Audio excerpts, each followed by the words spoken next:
Derechos Humanos en la Universidad de Alcalá de España. Es abogado de la Pontificia Universidad Católica del Perú. Ha sido jefe de la Defensoría del Pueblo en Huánuco y comisionado en la Juntía de Asuntos Constitucionales de la Defensoría del Pueblo en Lima. Ha sido también docente universitario de pre- y posgrado de la Universidad de Huánuco y de la Universidad Nacional Emilio Valdizán. Conferencista en temas de diversa índole, jurídicos, sociales, culturales, y esta tarde, casi noche ya, está con nosotros a través del Instituto de Ciudadanía y Gobernabilidad para compartir esta importante disertación muy necesaria en nuestra sociedad y en estos momentos de coyuntura, y sobre todo para fortalecer la importante labor que realizan todos los servidores públicos respecto a la ética e integridad en la gestión pública. Bienvenido, doctor, y lo dejamos pues en uso de los micrófonos para que pueda dirigirse a nuestra sala de audiencia. Muchas gracias por estar acá.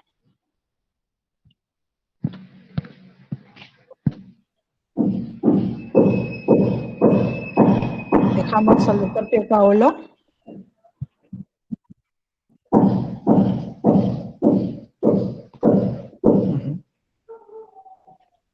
¿Sí, doctor? Correcto. Doctor, lo dejamos, muchas ¿sí? Gracias. Sí. Hola.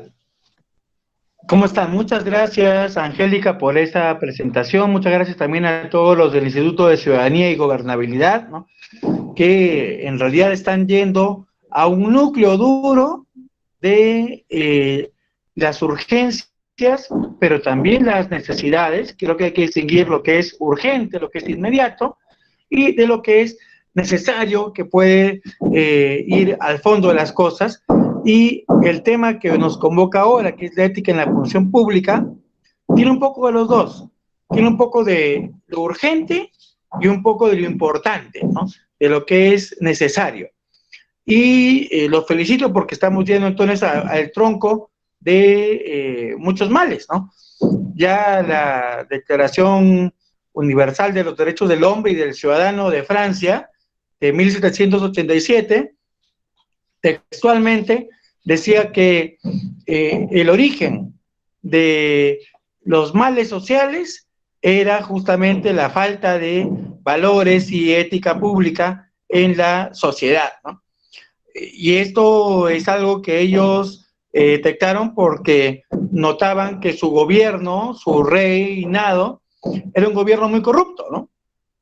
¿Y en qué consistía la corrupción?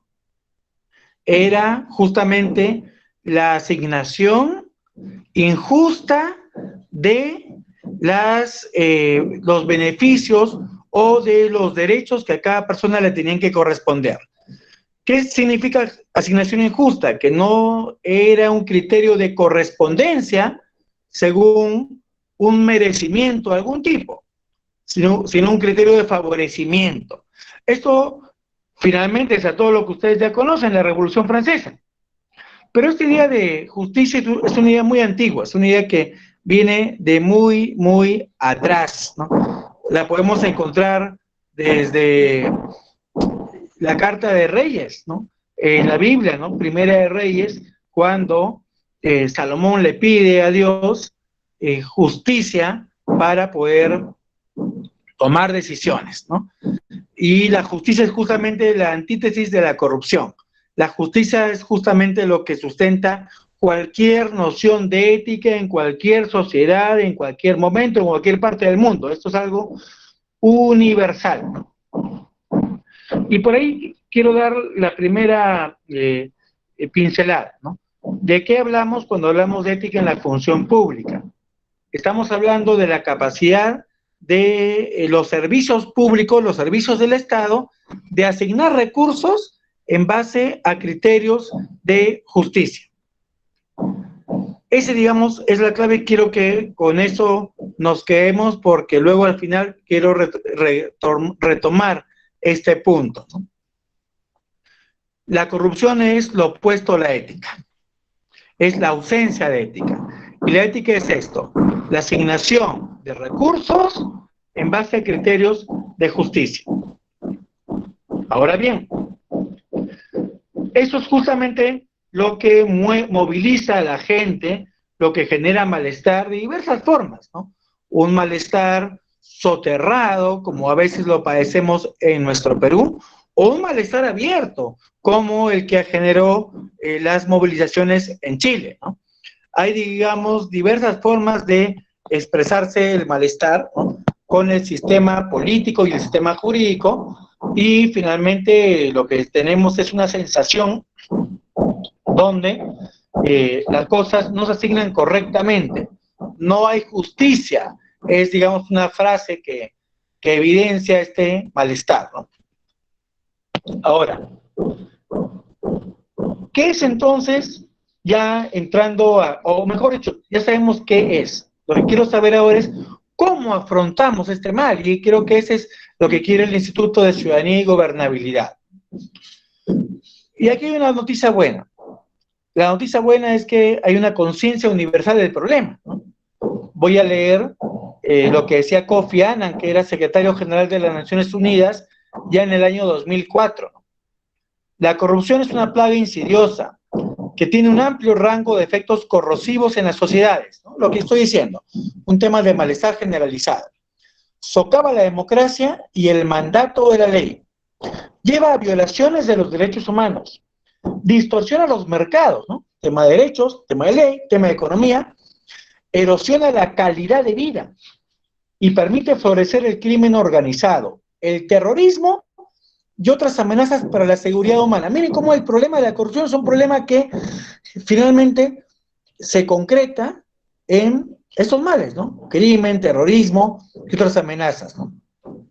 La corrupción perjudica desproporcionadamente a los pobres al desviar fondos destinados al desarrollo, debilitando la capacidad del gobierno para proporcionar servicios básicos y desalentar la ayuda exterior y la inversión.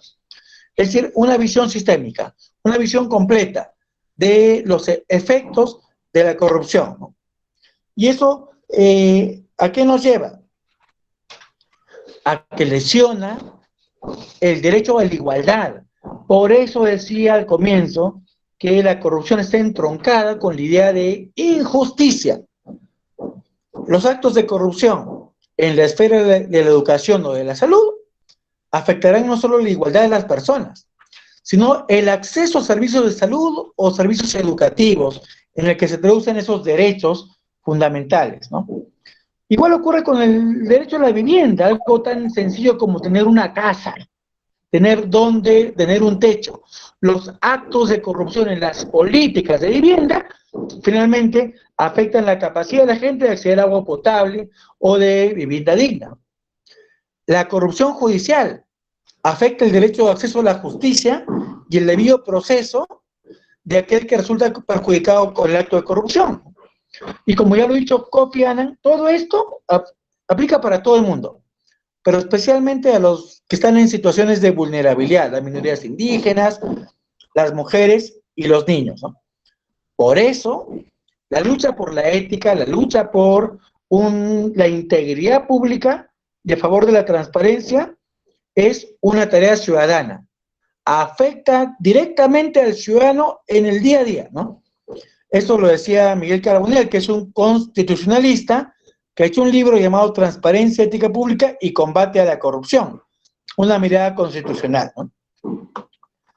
Ahora, no nos quedemos en el concepto de corrupción que usa Transparencia Internacional, que es el abuso de poder para beneficio de un particular o de un grupo determinado. Es un concepto sencillo, útil, que es importante, que es una base, pero no es suficiente. Miren, por ejemplo, lo que decía Antonio Gramsci, filósofo político italiano a comienzos del siglo XX. Corrupción es aquello que aparece entre la falta de convencimiento y el uso de la fuerza, ¿no?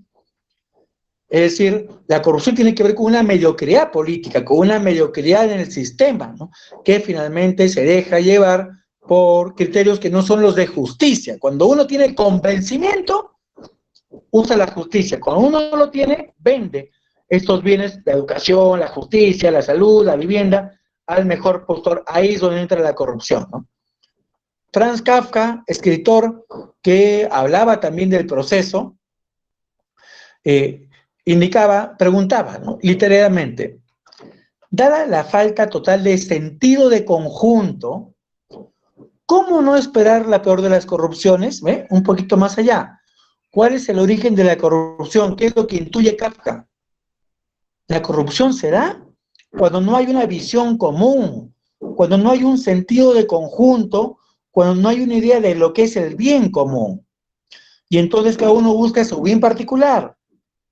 Entonces, como dice Kafka, ¿cómo no esperar la peor de las corrupciones si cada uno está velando por su interés propio? Ahí tenemos un elemento adicional.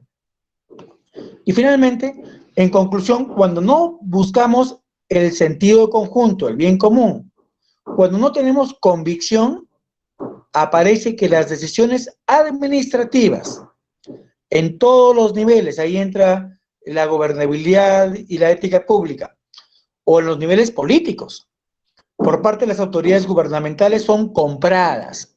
Ahí estamos, en el meollo de la corrupción, en la compra de la decisión, ¿no?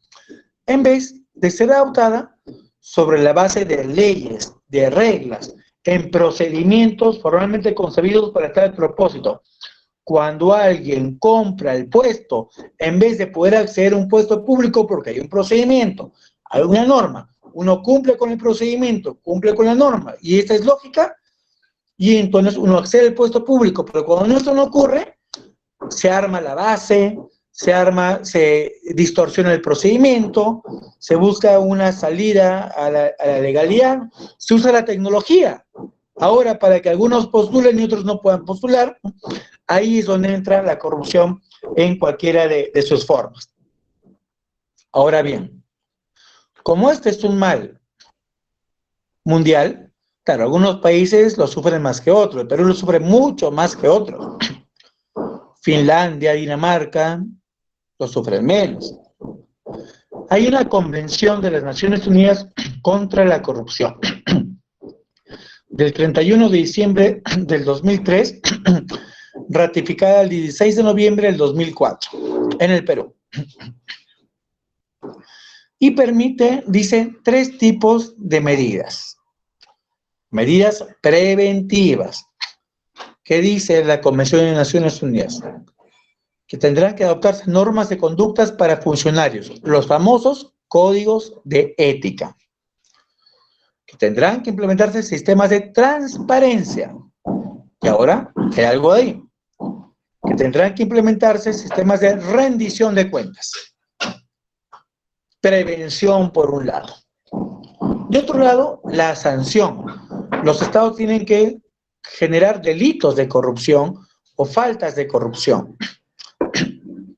Y finalmente, medidas de índole procesal, ¿no?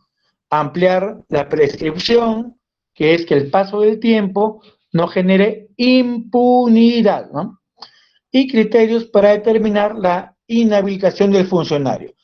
Son medidas globales que las Naciones Unidas han estandarizado en una convención internacional.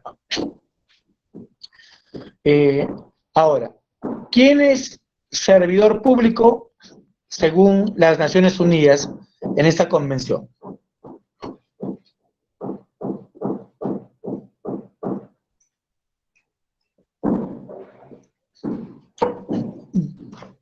Uno, toda persona que ocupe un cargo legislativo, ejecutivo, administrativo o judicial de un estado parte, ya sea designado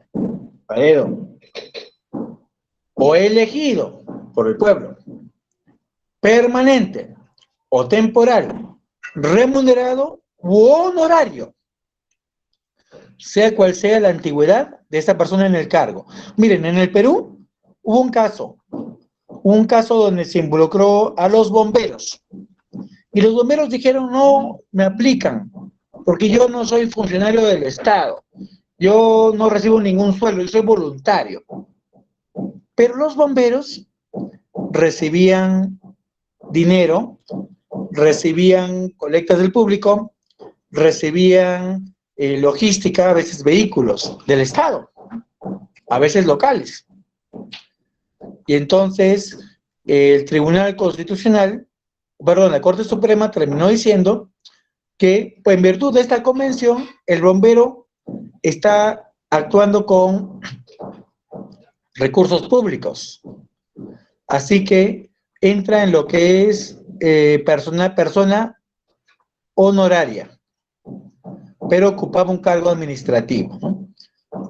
Porque además el punto 2 dice, aparte de esto que les he leído, toda otra persona que desempeñe una función pública, incluso para un organismo público o una empresa pública, o que preste un servicio público, salud, educación, bomberos, según se define en el derecho interno del Estado parte y se aplica en la esfera pertinente del ordenamiento jurídico del Estado parte. O finalmente cualquier persona que sea definida por el derecho público en un Estado. O sea, es muy amplio, para que cualquiera pueda entrar, nadie se escape del acto de corrupción cometido por servidor público, porque sabemos también que los actos de corrupción los cometen mucho empresarios privados. Esa es la otra cara. Entonces tenemos que trabajar con las dos caras, con el lado del Estado y con el lado del empresario privado que comete actos de corrupción involucrando al Estado para el desvío de los recursos, ¿no? Además, ojo, para que haya acto de corrupción no se requiere que haya disminución patrimonial. Ya les he dicho, un acto de postulación, la entrega de una plaza a una persona que no cumplía los requisitos. Seguramente han habido casos de ese tipo allá en Lambayeque y quizá hayan estado atentos a lo que pasa en el Perú. Puede ser que no haya un perjuicio patrimonial, o sea, una disminución del dinero del Estado, pero igual es corrupción. Incluso indican que el conocimiento, la intención o el propósito que se requieren como elemento del delito, o sea, si yo tengo la intención, puede inferirse de circunstancias fácticas, objetivas, es decir, si tú puedes ver que la situación genera este desvío del recurso del Estado, que puede ser un puesto, puede ser una obra, puede ser una contratación, ¿no? Aun cuando tú no evidencies que alguien tenía la intención de hacerlo, pero si de todo lo que está alrededor se evidencia que se estuvo metido en este acto de desvío del servicio o del bien público, se calificará también como un acto de corrupción dolosa. Dolosa significa intencionada para las amigas que están entrando, no necesariamente tienen por qué ver el derecho, ¿no? Entonces, a nivel internacional tenemos esta Convención de Naciones Unidas. También tenemos una Convención Interamericana, pero está subsumida con la Convención de Naciones Unidas. A nivel del Perú, tenemos la Constitución. Lamentablemente, la Constitución no establece una referencia directa a la lucha de la corrupción como política de Estado. Era evidente porque la Constitución actual, pues, nace justamente un gobierno muy corrupto, el gobierno Fujimori, ¿no? Entonces, no hay nada directamente en el punto, ¿no? A diferencia de lo que se dice sobre el tráfico ilícito de drogas o la obligación de garantizar los derechos humanos, ¿no? Sin embargo, la Constitución sí establece el derecho de acceso a la información pública.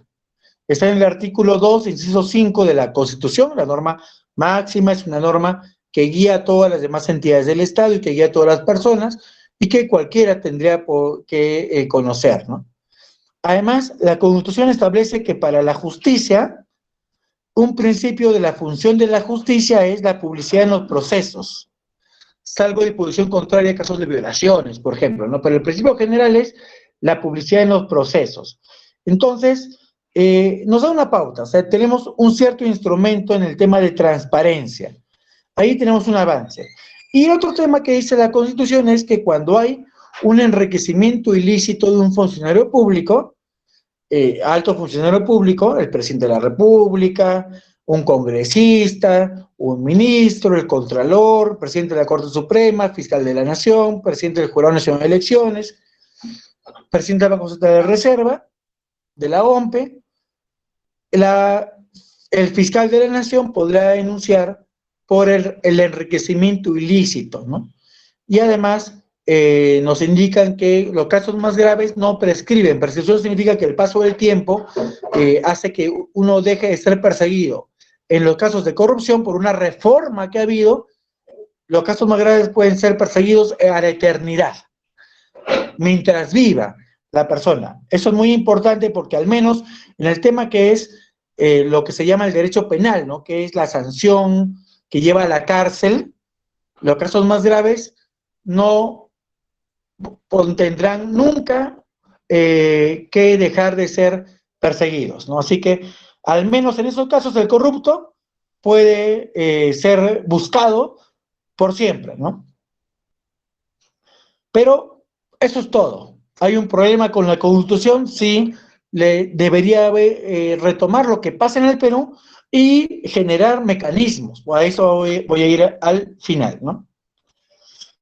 Luego tenemos avances ya a nivel de instituciones. Hay una serie de oficinas de coordinación de un sistema legal anticorrupción. Entonces, el Perú tiene una comisión anticorrupción nacional, la famosa CAN, que además promueve que en cada oficina del Estado haya oficinas o unidades de integridad. Y ahí participa la Policía Nacional, el Poder Judicial, el Ministerio de Justicia con su Procuraduría, la Contraloría General de la República, el Ministerio Público. El Ministerio Público tiene sus fiscales especiales, tiene una oficina de cooperación judicial, tiene una oficina para extradiciones y cooperación internacional. La Contraloría tiene una gerencia de coordinación regional, tiene un departamento de prevención y un departamento de coordinación parlamentaria. El Poder Judicial tiene sus juzgados especializados en delitos de corrupción, igual que la Fiscalía. La Policía tiene una dirección para también investigación de actos de corrupción. Y la Procuraduría, además, tiene una unidad de análisis financiero y cooperación internacional, igual que el Ministerio de Justicia. Entonces, hay una serie de entidades. Estas entidades, casi todas están concentradas en lo que es delitos, esos actos que al final van a llevar a las penas privativas de la libertad. Pero hay problemas muy serios, muy graves. Hay problemas de enfoque. El problema de enfoque es que se basa todo en las instituciones del Estado. Y seguramente que ustedes han visto los fiscales anticorrupción. Seguramente que ustedes han visto a el fiscal Domingo Pérez, ¿no? Que aparece mucho en televisión. O seguramente que han oído hablar del juez Carhuancho. Entonces, ellas son personas que son imágenes de la persecución penal. ¿Qué es la persecución penal? Cuando ya hubo un delito y entonces se sanciona el delito. El problema está en que no hay mucho que se haya hecho para todos esos actos de corrupción que se podrían evitar con mecanismos de prevención de la corrupción. Y entonces, en todo eso, falta indicadores. Indicador, los que no están en el tema de la gestión pública, es algo que te permite medir si se avanza o se retrocede, o se queda uno estancado. Falta un indicador de impacto de cuánto se avanza en reducir la corrupción. Luego, falta la coordinación entre entidades. Deberían trabajar así de la mano. Para eso hay una comisión anticorrupción nacional, para eso hay comisiones anticorrupción regionales, llamada CAR, donde deberían sentarse y ver qué hacemos para evitar la corrupción en las regiones, para evitar la corrupción en el país, pero no hay eso. está en nombre, pero no hay una coordinación. Hay una falta de data, la información para diseñar políticas públicas que eviten, la idea ya no es llorar sobre la leche que se derramó, la idea es evitar que se derrame la leche. Eso es la prevención. Y las políticas públicas ayudan a eso. Falta un enfoque preventivo, lo que estoy diciendo. Hay escasos mecanismos de participación ciudadana y de prevención. Falta protección al denunciante. Si bien ya hay una ley de protección al denunciante, esta es un poco engorrosa y el ciudadano finalmente tiene temor a denunciar porque sabe que no va a estar bien protegido. Y falta que se obligue a las empresas a prevenir la corrupción. Todo el tema de derechos humanos y empresas, todo el tema de buenas prácticas en las empresas aún no está legislado acá, ni en la Constitución, ni en las normas de menor jerarquía. Esto se llama compliance. Otros países ya lo tienen, que son mecanismos para que las empresas puedan ser sancionadas por actos de corrupción, y se está implementando a nivel de delitos. A nivel de delitos se está implementando, y entonces ahora sí, Odebrecht, Graña y Montero pueden acogerse a la colaboración eficaz, ¿no? Pueden decir además que tienen códigos de ética, y esto puede exonerar a sus funcionarios. Pero repito, el problema del Perú principalmente es que se ha avanzado bastante en todo lo que es delitos, pero se ha avanzado poco en todo lo que es prevención de la corrupción. Y entonces, ¿qué hacer? ¿Qué podemos hacer? Yo he identificado hasta 3 grandes rutas de acción, y ahí es donde quisiera conversar con ustedes, después de esta presentación, ¿no? Uno es la promoción de la participación ciudadana.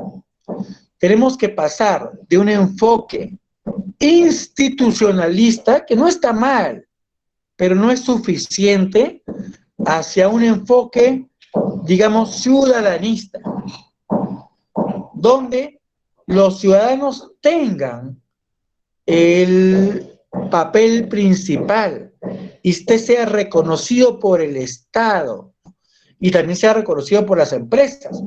Entonces, eso requiere hacer más fácil aún los mecanismos de acceso a información pública, donde ha habido avances, ciertamente, con la Autoridad Nacional de Transparencia y Protección de Datos.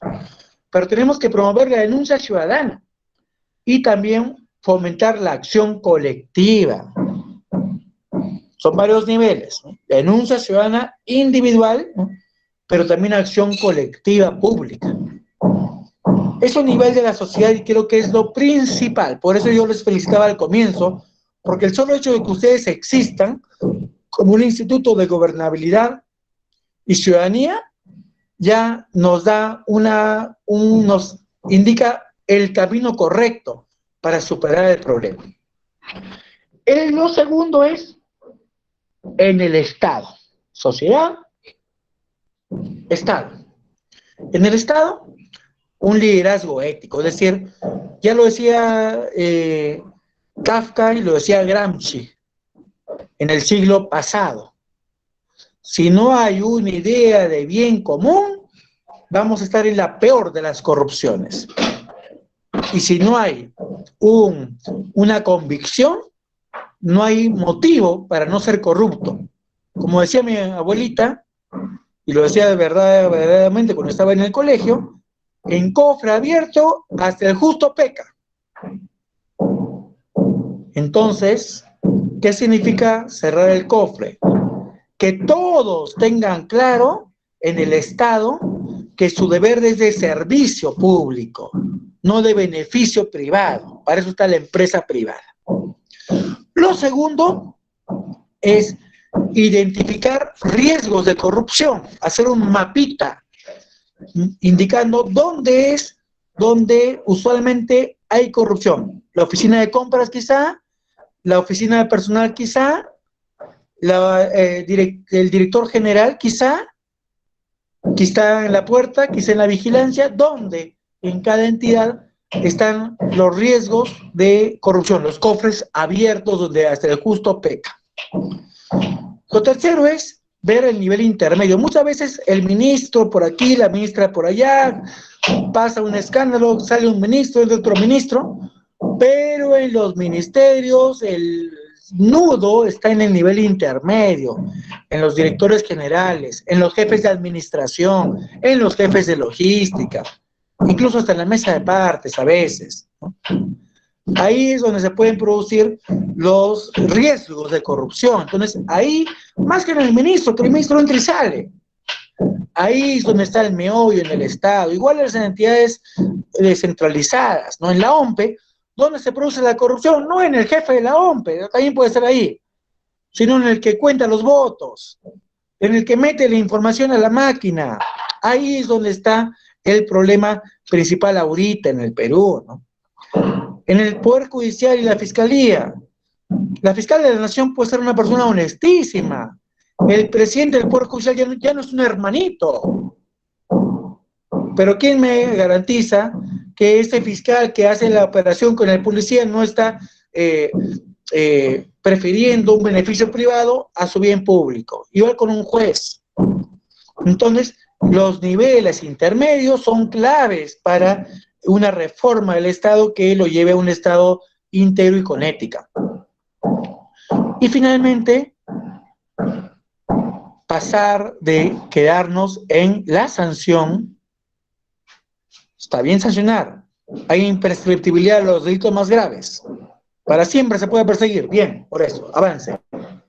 Pero necesitamos incentivar las acciones correctas, premiar las buenas prácticas, motivar al personal, darle ánimo.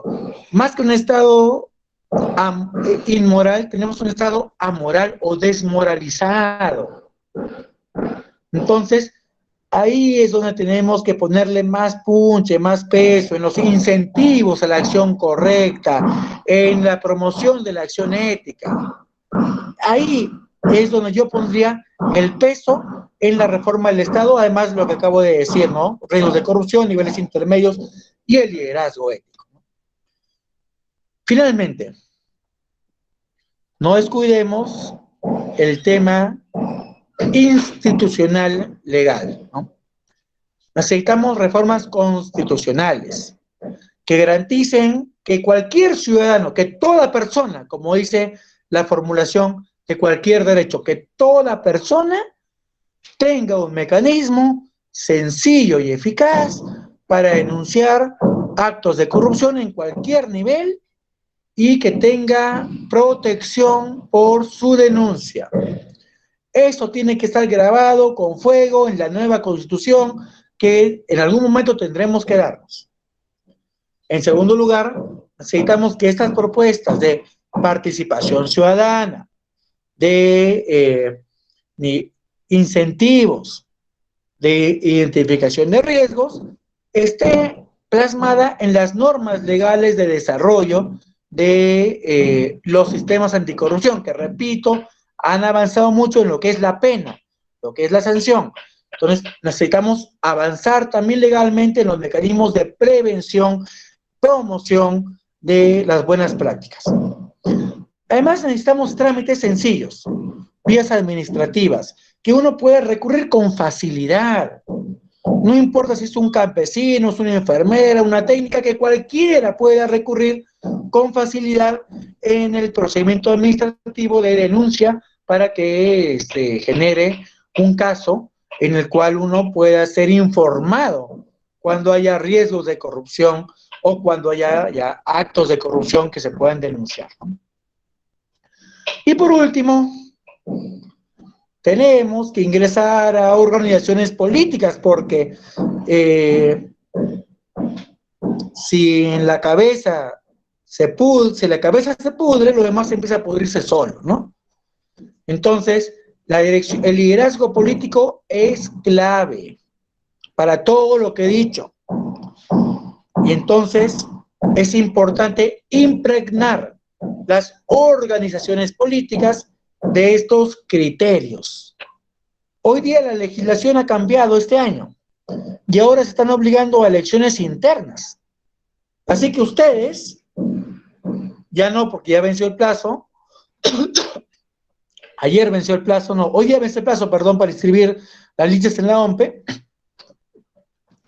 pero a partir de las elecciones del 2022 va a haber elecciones primarias y cualquier persona, si se afilia hasta un año antes, va a poder participar y promover a su gente, a sus candidatos, a los partidos políticos para que sean alcaldes, regidores, gobernadores, consejeros. Así que hoy día la ley sí permite que cualquiera de ustedes pueda influir desde dentro, eligiendo desde dentro a las cabezas de los partidos. Claro, en algunos esto va a estar seguramente que cerrado, ¿no? Hay partidos familiares, ¿no? Donde se ponen a un hermano, a la otra hermana, a la hija, al hijo, ¿no? Ya, bueno, ahí más complicado. Pero hay otros partidos donde hay peleas y se ganan con votos, ¿no? Entonces ahí se puede dar peleas para que todo esto que hemos conversado desde el comienzo, desde la idea de justicia hasta la implementación de la ley, pueda también tener líderes políticos que lo defiendan en el Congreso, en las municipalidades, en los gobiernos regionales, en los ministerios. Entonces, hasta aquí mi presentación, ¿no? Esto lo tiene Angélica, yo creo que ella se los va a poder pasar, ¿no? No sé si Angélica te ha llegado al correo. No lo recibí, doctor, no recibimos, sí, por eso le está diciendo que nos vuelva a enviar. No nos llegó las diapositivas. Ya, está bien, ¿Puede estoy volverlo mirando a aquí. enviar para A ver, por favor, revisa ahora. A ver, sí, unos minutos le pedimos a los participantes mientras van preparando sus pero preguntas, por favor. Pero bueno, esto lo tengan ustedes, ¿no? Siempre hay que mejorar, es una guía, en realidad, que me sirve a mí como una guía para conversar con ustedes, pero lo más importante es las conclusiones que juntamente podamos llegar, ¿no? Según la experiencia de ustedes, ¿qué habría que reformar? ¿Qué habría que corregir? Ustedes ya son un instituto que ya tiene varias reflexiones sobre ciudadanía y sobre gobernabilidad. Entonces, ¿qué cambiar? Es lo que yo les podría preguntar a ustedes, teniendo en cuenta que ya estamos en procesos electorales y que todos los candidatos van a tener que pronunciarse sobre ese tema. Ustedes les creerán o no les creerán, pero van a tener que pronunciarse. Entonces, vamos a ver si podemos llegar a algunos sentidos comunes para ver con este marco un poco que yo espero que les haya ayudado, ver qué pedirles a nuestros candidatos y qué ir implementando nosotros con nuestra acción ciudadana. Sí. Doctor, sí, muchísimas gracias por su exposición, por su presentación. En breve compartimos las diapositivas por este tema de interfase de Internet. No se ha podido tenerlas, ¿no? Pero vamos a compartir con todos los participantes. En ese sentido, doctor, tenemos participantes de distintas instituciones públicas que han sido convocados, hay distintas personas de diferentes puntos del país también que nos están acompañando dentro del auditorio, y le dejamos pues a cada uno de ustedes que puedan hacer sus preguntas a través del chat o haciendo uso de su micrófono. Pueden pedir la palabra y iniciamos esta segunda parte que es del diálogo, mientras les transferimos también las diapositivas que el doctor ha estado utilizando en esta presentación.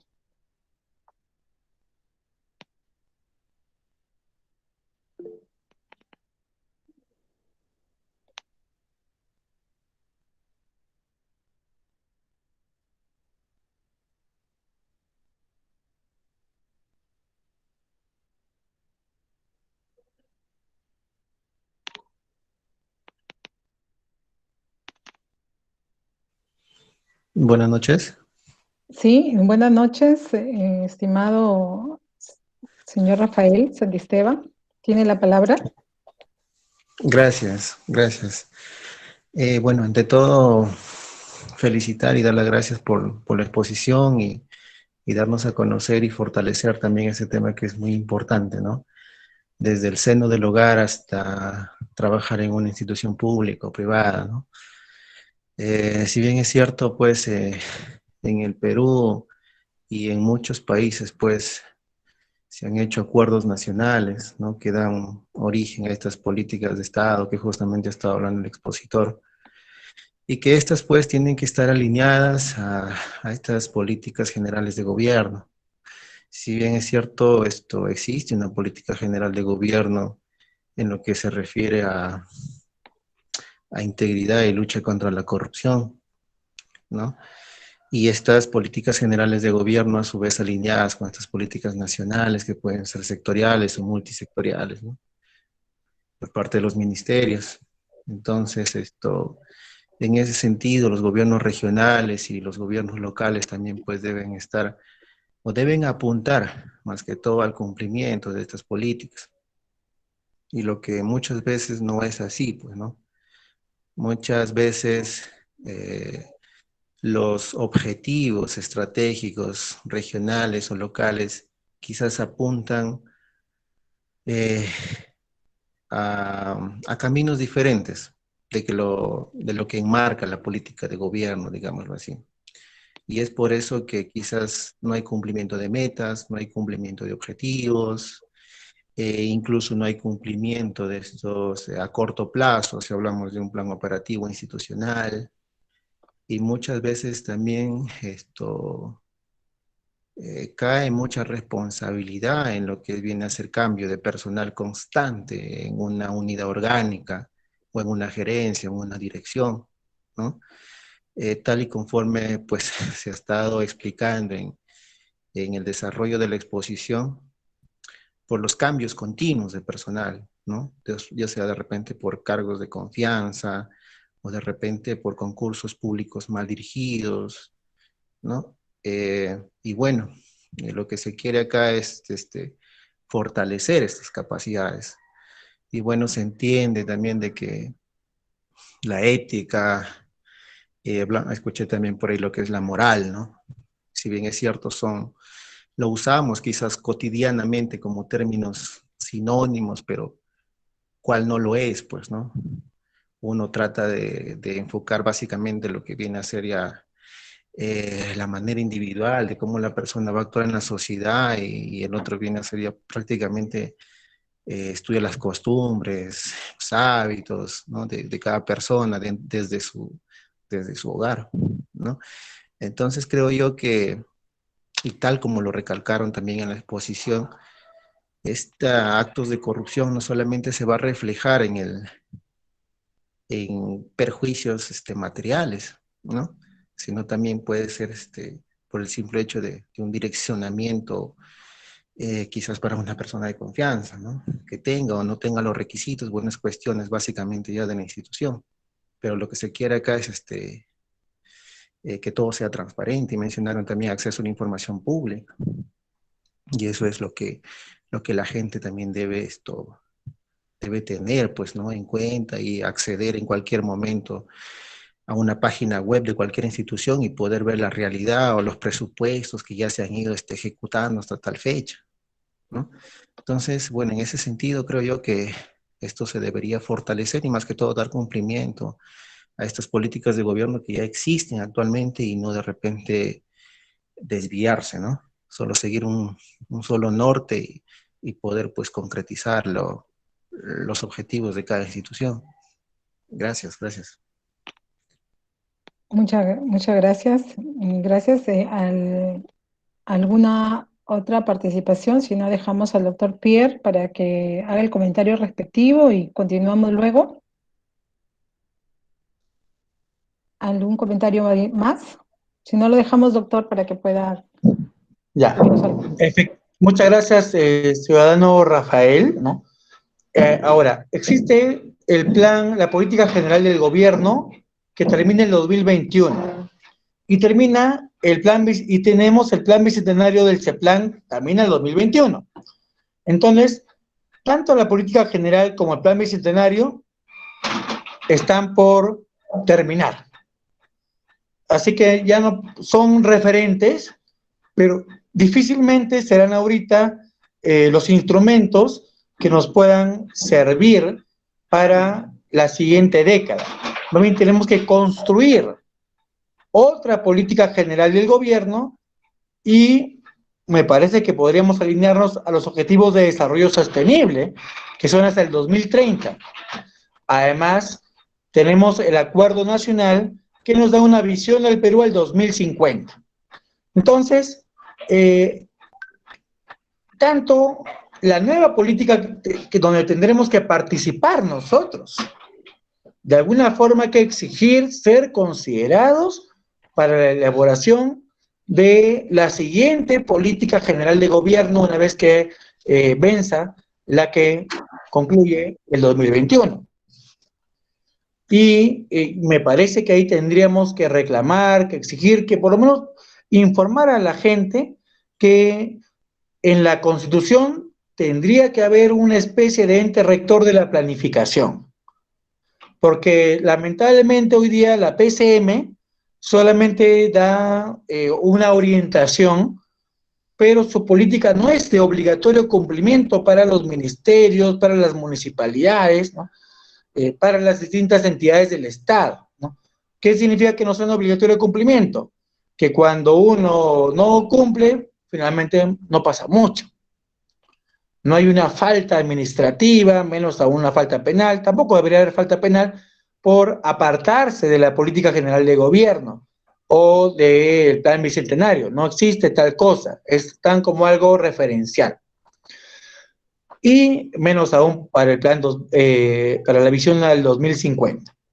Entonces, estimado Rafael, estimados amigos que están aquí, que han sido convocados, tendríamos que ir reclamando, ir exigiendo que la planificación tenga efectos obligatorios para cada una de las entidades. Porque esto es importante, porque cuando hay planificación, hay un incentivo para cumplir las metas. Y para cumplir las metas hay que asignar bien los recursos. Entonces, hay que ser más cuidadoso con los pasos que se van dando. Hay un incentivo para no estar rotando al personal. Hay un incentivo para no poner personas incompetentes, porque si tú pones personas incompetentes para un puesto o estás rotando permanentemente, no vas a cumplir las metas, no vas a poder alinearte al plan. Y si esto fuera sancionado, el servidor público al menos trataría de evitar pues la sanción, ya digamos que no lo hace ni por justicia ni por convicción, pero que lo haga al menos para evitar una sanción. Entonces, esto tendríamos que irlo reclamando, que se legisle o eventualmente se incorpore en la Constitución. Efectivamente, estoy viendo algunas preguntas y una indica que exactamente, robarle tiempo al servicio público a la gente también es un acto de corrupción, ¿no? Porque tú te estás recibiendo una retribución por un servicio que le das a la gente. O sea, no olvidemos, y viene el tema de la ética pública, que el centro de la ética es el servicio con calidad a las personas, ¿no? De la ética pública. El darle valor público a la gente, ¿no? Ese es el centro de la ética pública, aumentar, digamos, lo que recibo por parte del Estado, devolvérselo a la gente, pero con un valor adicional. Y si tú le robas el tiempo al Estado, en realidad se lo estás robando a la gente, que te está pagando por tu tiempo con sus impuestos. Así que, efectivamente, ese tema de los horarios, si es que no se compensan las horas, puede ser calificado como un acto de corrupción sin perjuicio patrimonial, pero efectivamente entra de lo que ha hecho las Naciones Unidas en su convención, ¿no? Después he visto algunos comentarios también sobre la situación regional, ¿no? A ver, me permiten leer, a ver, mensajes de la llamada. Efectivamente, como dice Soledad Yalico, no se cumplen las metas por la corrupción y quienes la lideran, los que manejan la institución, pero Soledad, toma en cuenta lo que dije hace un rato, a veces no es a nivel del ministerio, a veces es a nivel del director general o el director de la IRESA o de la DRE, ¿no? A veces puede ser el gobernador, pero a veces puede ser también su gerente y el que se hace de la vista gorda. ¿Sabes? A veces el corrupto, la más alta cabeza lo que hace es hacerse la vista gorda o carecer de liderazgo, y el operativo es el que comete el acto ya, digamos, concreto de corrupción, ¿no? Sí, medios o herramientas para combatir la corrupción, nos dice José Herminio Rodríguez, ¿no?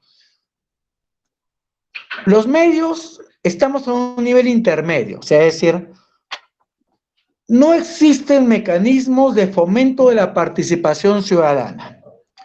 Ahí hay una deficiencia. Pero sí existen mecanismos de acceso a la información pública, que es un buen paso, que es un buen elemento de inicio. Entonces, y además existen mecanismos de denuncia en la Contraloría General de la República, vía el Internet, incluso vía un teléfono de denuncias, ¿no? También a la Defensoría del Pueblo se le puede hacer llegar por WhatsApp las denuncias para que te puedan orientar en cómo activar el mecanismo de la Contraloría, ¿no? Y existen las fiscalías anticorrupción. Entonces, para denunciar delitos hay medios. Y para denunciar faltas administrativas con los recursos públicos, sí hay medios. La Contraloría, que tiene su página en internet, www.contraloría.gov.pe, la Fiscalía, que tiene su página también, y ahí hay teléfonos para activar a los fiscales de turno cuando el delito se está cometiendo, se va a cometer, ¿no? Así que por ahí, en el tema de los delitos, sí hay mecanismos. El problema viene con la prevención, con actos que no necesariamente son delitos, pero están caminando hacia este beneficio privado con los recursos del Estado. Ahí sí tenemos deficiencia, ¿no? José Servando Castro Arroyo indica que hay antes candidatos con antecedentes de corrupción. ¿Cómo solucionarlo? Con lo que dije al final, cortándoles el paso, cerrándoles el paso, ¿no? Esos, en este momento ya todos están inscribiendo sus listas en las internas a la OMPE, y como son internas, miren amigos, miren conciudadanos, son visibles. Entonces les pido por favor que les cierren el paso en las internas, no esperen a que se inscriben en febrero. En febrero vence la inscripción para el Congreso. Entonces ahorita ya vamos a ver quiénes son los precandidatos. Ahí es cuando podemos evidenciar esas denuncias de corrupción. Hacer bulla, eso ayuda. En el Perú eso ayuda mucho. Hagan su mapa de riesgos, así como promuevo que en el Estado se identifiquen los riesgos de corrupción, háganlo ustedes también con sus candidatos, que ahora son precandidatos, para hacerle bulla e irles cerrando el camino que si no se les cierra, nos va a llevar pues al Congreso de la República, y desde el Congreso van a blindar, van a apañar alcaldes y gobernadores. Entonces, estamos a tiempo en estos procesos de elecciones internas que todos los partidos están obligados a tener. Esas son las preguntas. Por mí encantado de seguir con este diálogo. Me parece un colectivo, un grupo sumamente motivado, que es lo que el Perú necesita para pasar a un siglo XXI, un bicentenario de mejor calidad. Sí, teníamos otra pregunta, doctor. Dice, ¿por qué la corrupción es considerada como una debilidad institucional? Jean Hernández. Porque impide la consecución de las metas institucionales. Todas las instituciones trabajan con un sentido, como decía al comienzo de la exposición, ¿no? Y entonces la corrupción drena ese sentido, impide que la institución cumpla su finalidad, y ahí está su debilidad. Eso en el nivel dentro de cada institución. Pero además es una debilidad a nivel nacional. Hay un estudio de Robinson y Acemoglu que pregunta por qué fracasan los países. Y investiga muchos países en muchos lugares del mundo. Y concluye que fracasan porque no hay instituciones, como decía la persona que pregunta. ¿Esto qué significa en la práctica? Que no hay reglas, que guíen nuestro actuar. Cuando hay instituciones, uno sabe que hay un camino para llegar a un fin, a un destino. Y si sigue ese camino, que es un camino de reglas, de derecho, va a llegar a ese destino. Cuando no hay instituciones, para llegar al destino tengo que ser amigo de alguien, o pariente de alguien, o conocido de alguien, o amante de alguien, o tengo que llevar mi dinero para comprar lo que yo quiero acceder, ¿no? Como decía al comienzo de la exposición, puedo comprar el puesto, por ejemplo. Entonces, ese es el tema de la debilidad institucional y por eso todos dicen que tenemos que fortalecer las instituciones, fortalecer las reglas, aun cuando me perjudiquen, aun cuando yo no sea beneficiado, mi colectivo, mi pariente no sea beneficiado por esa regla. En todo caso, buscaré cambiar la regla de forma democrática. Pero en eso estamos cuando hablamos de fortalecer las instituciones. Pero quiero decirles que no quiero quedarme en eso. Para mí, eso es una parte del tema. El otro tema es fortalecer la sociedad, fortalecer la ciudadanía, fortalecer la acción colectiva, como ha pasado en Chile. Entonces, ahí está la parte principal del camino, porque una ciudadanía activa es la que va a poder hacer denuncia, hacer vigilancia de las instituciones, ¿no? Y generar un círculo virtuoso. Sí. Muchas gracias, doctor.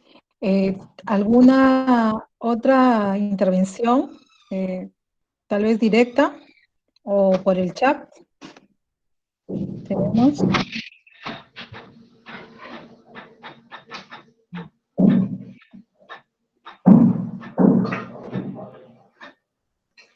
Bien.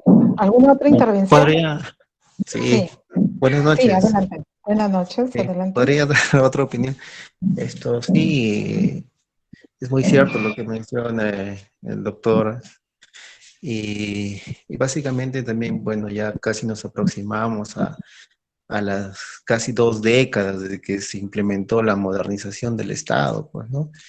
Y entonces, en ese marco también luego salió una política nacional respecto a la modernización de la gestión pública, y justamente el doctor estaba mencionando cuáles eran esos canales, ¿no? de medios informáticos por los cuales la población puede tener acceso.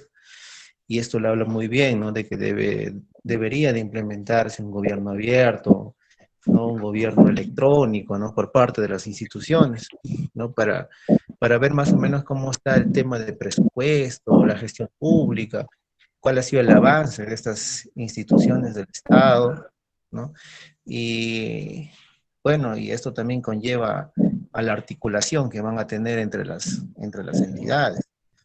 Si bien es cierto, también se menciona que es básico el tema de la, digamos, me ha traído al pensamiento este tema de la ley Servir, ¿no? Como poco a poco estas instituciones también ya van llevando a su personal o de repente capacitándolos ya en lo que viene a ser ya esta progresión a la ley Servir, ¿no? Y en temas ya de cómo estos servidores públicos o estos funcionarios van a hacer esto o van a desarrollar sus actividades en el marco de esta ley. Por ahí de repente quisiera de repente pedir al doctor de qué manera también pues las instituciones, si bien es cierto todos tenemos el ánimo de cumplir, ¿no? Estas políticas, estos planes, ¿no? A largo plazo, pero de repente de qué manera también influir al servidor o al funcionario para que también ponga su granito de arena y dar cumplimiento a las mismas, ¿no? Porque básicamente se queda en letra muerta, se queda en papel y no podemos tener de repente un desarrollo adecuado de las mismas, acciones, actividades, ¿no? En una institución, desde quizás desde la unidad quizás de trámite documentario hasta la más alta jerarquía, ¿no? Sí, muchas gracias. No, muchas gracias, conciudadano Rafael, ¿no? Efectivamente, parte de este fortalecimiento de las instituciones es tener un servicio público orientado al ciudadano y que tenga reglas e incentivos para actuar correctamente, como usted lo acaba de decir, desde la mesa de partes hasta el titular de la institución, porque todos están en el mismo servicio, lo único que cambia es la ubicación, pero las reglas de servicio deberían ser similares. Y el acceso debería tener reglas lógicas también similares. Y la permanencia debería también seguir principios similares. Entonces, ese es un camino pendiente, porque lamentablemente la ley Servir tuvo un gran defecto, que no se discutió con los servidores públicos. Y tú sabes que si tú no eres parte de algo, no lo asumes como tuyo, no te la juegas por eso. Tú tienes que sentirte parte de un cambio, de una reforma, para poder hacer bien tu papel. Tú tienes que sentirte parte de un equipo para poder jugar en la posición donde tú estás. Con la ley Servir no pasó eso. Y la ley Servir está totalmente perforada ahorita. El primer artículo del texto único ordenado de la ley Servir dice cuántas entidades no están en la ley Servir. Entonces, necesitamos una nueva ley Servir que yo creo que tendría que estar a nivel constitucional. ¿Por qué? O sea, no la ley, pero digamos debe haber principios constitucionales, porque estos principios tendrían que ser para todos los órganos del Estado, para que nadie se escape, ¿no? Con principios generales. Y luego de tenerlo en la Constitución, los grandes principios del servicio público, tener ya una norma de desarrollo que establezca, 1, el acceso, 2, la permanencia, 3, el eventual cese, las rotaciones y los derechos de los ciudadanos y también los derechos de los servidores, porque el servidor tiene que estar bien motivado, tiene que sentirse con ganas de servir al ciudadano y el ciudadano también tiene que sentirse con derechos respecto al servidor. Entonces, necesitamos un nuevo servicio civil, un nuevo servicio público que con sus normas constitucionales, legales y reglamentarias bien alineadas. Esa es una tarea del siguiente gobierno. Tenemos mucha experiencia, tenemos mucha documentación, tenemos muchos informes y tenemos mucha gente que sabe cómo funcionan las cosas. El siguiente gobierno tendrá que tomar el toro por las astas y reformar la legislación del servicio público para tener justamente un servicio público, valga la redundancia, servicial. Muchas gracias, doctor Pierre. ¿Alguna otra participación? ¿Alguna otra intervención? He visto una pregunta en el hay preguntas en el Sí, ya han sido Ya. Buenas noches. Una intervención, un comentario más que todo sobre lo que está hablando de la ley Servir. Sí, adelante. Sí, bueno, definitivamente siempre hay un principio que tiene que respetarse, ¿no? El principio de unidad del Estado.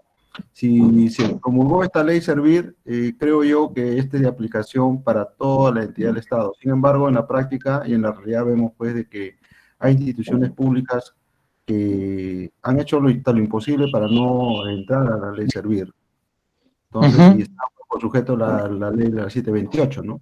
Por ejemplo, la SUNAT, por ejemplo, aduanas, el Poder Judicial, y así habrá muchas instituciones que no se van a querer acoger. Entonces yo creo que esto debe ser política de Estado, ¿no? Mejorar la administración pública, modernizarla, y creo yo que esta pandemia, esta nueva forma de convivencia nos ha permitido, creo que conocer que el trabajo tiene que modernizarse, ¿no? Sea por este medio que estamos llevando hoy en día, pero no debe haber diferenciación entre entidades estatales, ¿no? Por un principio de unidad. Considero yo que eso debería ser una política de Estado modernizarlo porque debemos estar a los estándares internacionales de, ¿no?, de atención, por ejemplo, a los usuarios, al público que acuden a la administración pública. Si en misma administración pública gesta o genera realmente el apartamiento de una nueva forma de trabajo o una nueva modalidad de entrar a la ley de servir, simplemente porque no quieren modernizarse o no quieren a una correcta atención. Yo creo que el Estado debe ser promotor, ¿no? Promotor y para poder todos, sin excepción, como servidor que soy también, ingresar a esta ley, ¿no? No estar haciendo temas selectivos. Ese tema selectivo es lo que hace daño y es por eso que muchísimas instituciones, como por ejemplo las municipalidades a nivel nacional, absolutamente nadie quieren entrar a la ley servir, ¿no? Tienen miedo por el tema de las capacitaciones, tienen miedo por la meritocracia, etcétera, etcétera, ¿no? Entonces por ahí creo que tendría que trabajarse bastante, ¿no? Gracias. Gracias, Yuri. Efectivamente, la actual ley servir está fragmentada y eso rompe con la idea de unidad del Estado. Por eso yo propongo que en la nueva Constitución se establezcan los principios generales del servicio público y del servidor público para todas las entidades del Estado y para todos los servidores del Estado. Y sobre esa base se puede hacer una nueva ley del servicio público, ¿no?, que involucre a los servidores municipales, como dices, a los regionales, a los de los ministerios, a los de los programas, ¿no?, para que ellos entiendan que no se les quiere obligar a hacer algo indebido o algo que está más allá de lo que ellos pueden hacer, sino que se les quiere incorporar a una nueva visión de servicio público. Porque en otros países, en Estados Unidos, bueno, en cualquier país desarrollado, o sea, el servicio público es un honor, es difícil ser servidor público.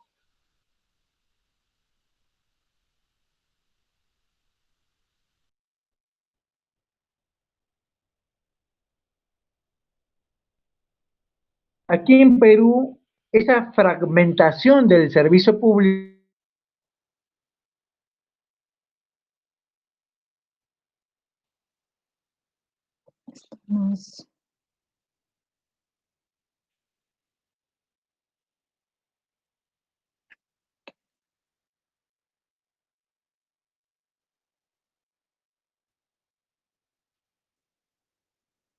Se detuvo la conexión.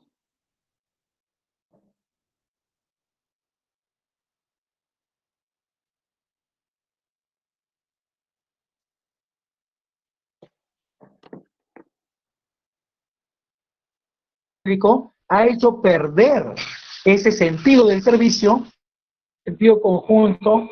¿Cómo no esperar la peor de las corrupciones?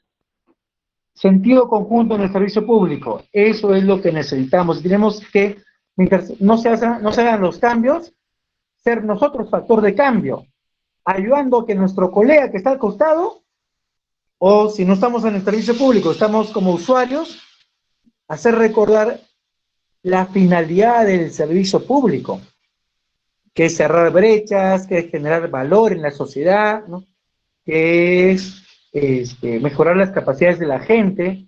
Esa es la finalidad de cualquier servidor público, que es respetar la dignidad de la persona humana, ¿no? Eso sí está en la Constitución y debería mantenerse cuando se hagan los cambios. Entonces, me parece que está claro cuál es la ruta a seguir y ahora tendríamos que ir empujando hacia esa ruta. Sí. Doctor, tenemos unas preguntas en el chat de Vilma Bustíos. Nos pregunta qué alternativas de solución se pueden brindar para erradicar la corrupción, teniendo en cuenta que no es cuestión de leyes, sino de hombres. Gracias. Y tenemos también otra pregunta de José Herminio Rodríguez Figueroa, que dice, en el país en sus 3 niveles ya es muy grave. En este caso se va a implementar a corto plazo otro sistema administrativo como la modernización de la gestión pública o una reforma total de los 3 niveles del país para así combatir la corrupción. Y Tito Manuel Mesarina Arrascue pregunta, importante es una política pública, pero más importante es tener ciudadanos con convicción positiva en favor de un país para realizar una gestión de calidad. Mientras De el doctor acuerdo. va, doctor, permítame, antes de su respuesta, recordarles a los participantes que ya está la exposición del doctor, el PowerPoint está en la parte izquierda inferior de sus pantallas. Pueden hacer clic donde dice conferencia, hagan clic ahí donde está precisamente el attachment del archivo y pueden ahí ya ver las diapositivas, ya las tienen, las pueden descargar directamente para su computadora o su dispositivo. Gracias, doctor. Adelante, por favor.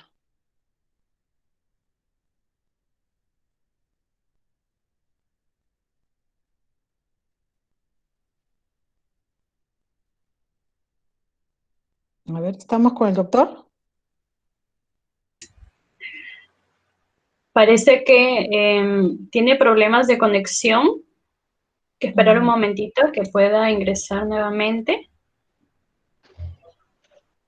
Bien, entonces les decíamos, está ahí las diapositivas, ya ustedes las pueden observar, ya las tienen, ¿no? Y ahí está presente precisamente la exposición ya de...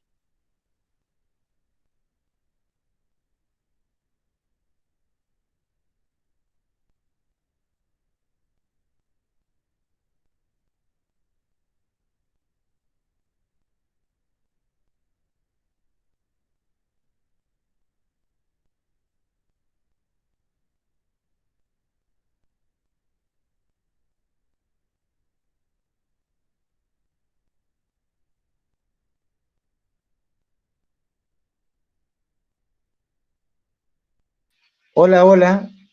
Me sacó el sistema, pero volví. ¿Aló? ¿Se escucha? Sí, lo escuchamos. Sí, lo Sí. escuchamos ahora. Miren, las 4 preguntas de Tito, José, Vilma y... uy, ya no tengo mensajes. Me parece que son totalmente complementarias, ¿no? Miren, los 3 aspectos son igualmente importantes, amigos y amigas, conciudadanos y conciudadanas. Vilma decía, los hombres y las mujeres son la base. Y también lo decía José, me parece, ¿no? El ciudadano.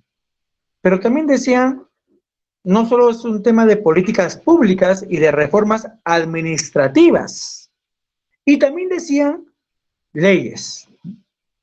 Entonces yo les comento que si ustedes están en Lambayeque, por ejemplo, supongo que podrán hacer la historia de los distintos alcaldes que ha habido en Lambayeque. De los tiempos del alcalde Castillo hasta los tiempos del alcalde famoso de Manos Limpias contra la Corrupción, creo que se llamaba su movimiento, ¿no? ¿Sí? ¿Se acuerdan? Ya.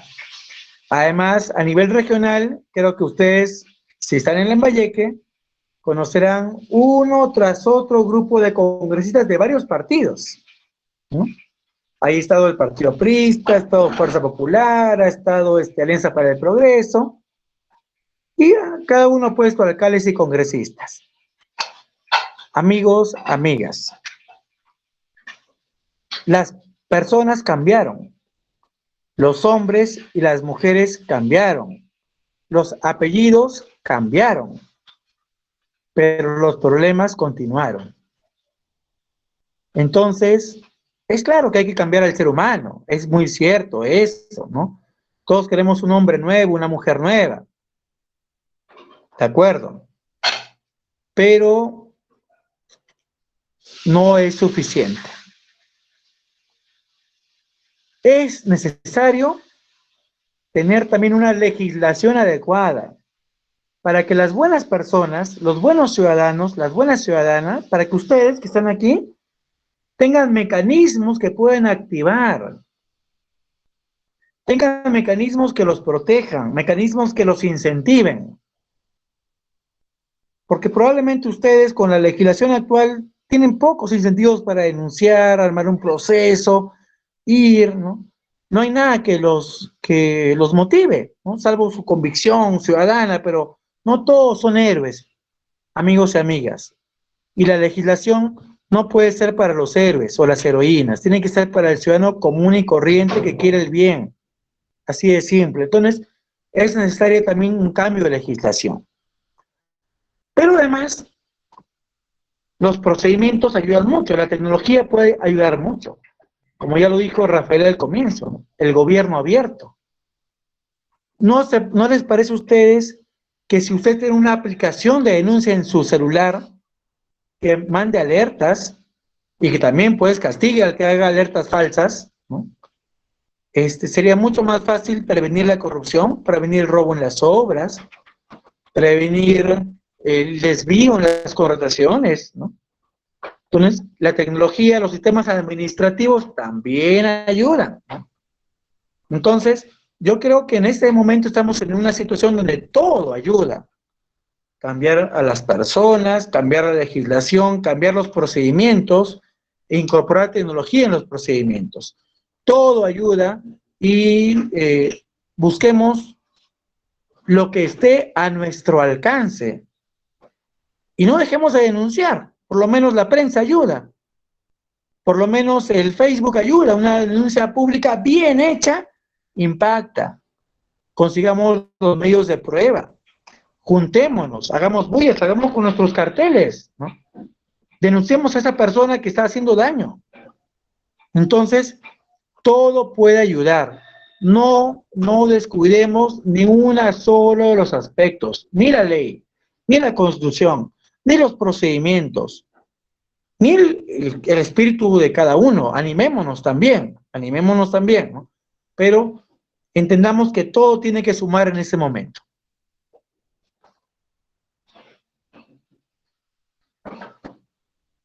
¿Alguna otra interrogante, comentario? Si no, ¿alguna otra inquietud?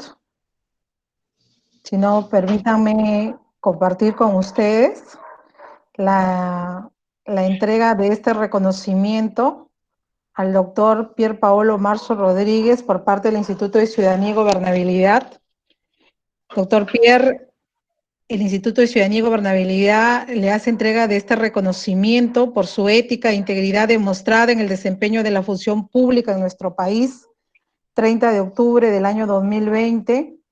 Le hacemos llegar este reconocimiento ahora de manera virtual y le haremos ya extensivo este reconocimiento de manera directa y física. Agradecerle, doctor, porque no solamente lo hemos convocado por su gran nivel y formación académica, sino porque usted ha demostrado en la práctica, en los actos, en el ejercicio de la función pública, en todos los cargos que ha desempeñado, que efectivamente que se puede tener esa integridad y esa ética en el desarrollo de la función y del servicio civil, del servicio público. Es posible. Yo sé que no ha sido fácil, que en ese ejercicio, usted como los muchos que quizás aquí también en esta aula virtual nos están acompañando, es también exponer la vida, exponer muchas veces el trabajo mismo, pasar por muchas situaciones de riesgo, pero que finalmente nos fortalecen y nos ayudan porque estamos contribuyendo a que nuestra sociedad se impregne de esos valores y decirle a las próximas generaciones que es posible una sociedad, un país diferente, un mejor futuro para nuestros niños y jóvenes, que a ellos debemos dejarle un buen legado. Gracias, doctor, a nombre de todos los participantes y de todos y cada uno del equipo que conforma el Instituto de Ciudadanía y Gobernabilidad, nuestro agradecimiento por esta disertación. Muchísimas gracias a todos y cada uno de ustedes, estimados participantes, y nos estamos comunicando también con cada uno de ustedes para hacerles llegar las diapositivas si no las han podido descargar de esta aula virtual. Se las haremos llegar a sus correos o al WhatsApp y esperamos volver a compartir con ustedes un nuevo evento. Gracias. Buenas noches con todos y todas. Gracias, doctor. Gracias a ustedes, muchas gracias a todos los que han participado con sus preguntas, con sus comentarios, ¿no? Gracias también a Angélica Y le he pasado a Angélica además un articulito, no es mío, es de este estudio sobre por qué fracasan los países, a su WhatsApp, a ver si también lo hace parte de los materiales de esa exposición, y me siento muy honrado por ese reconocimiento, que es el primer documento que recibo en la pandemia. Así que lo voy a recordar mucho como un signo de este año. Gracias, doctor, nuevamente. A todos y cada uno de ustedes también. Muchas gracias. Esperamos volver a compartir con ustedes un nuevo evento. Hasta luego. Hasta luego.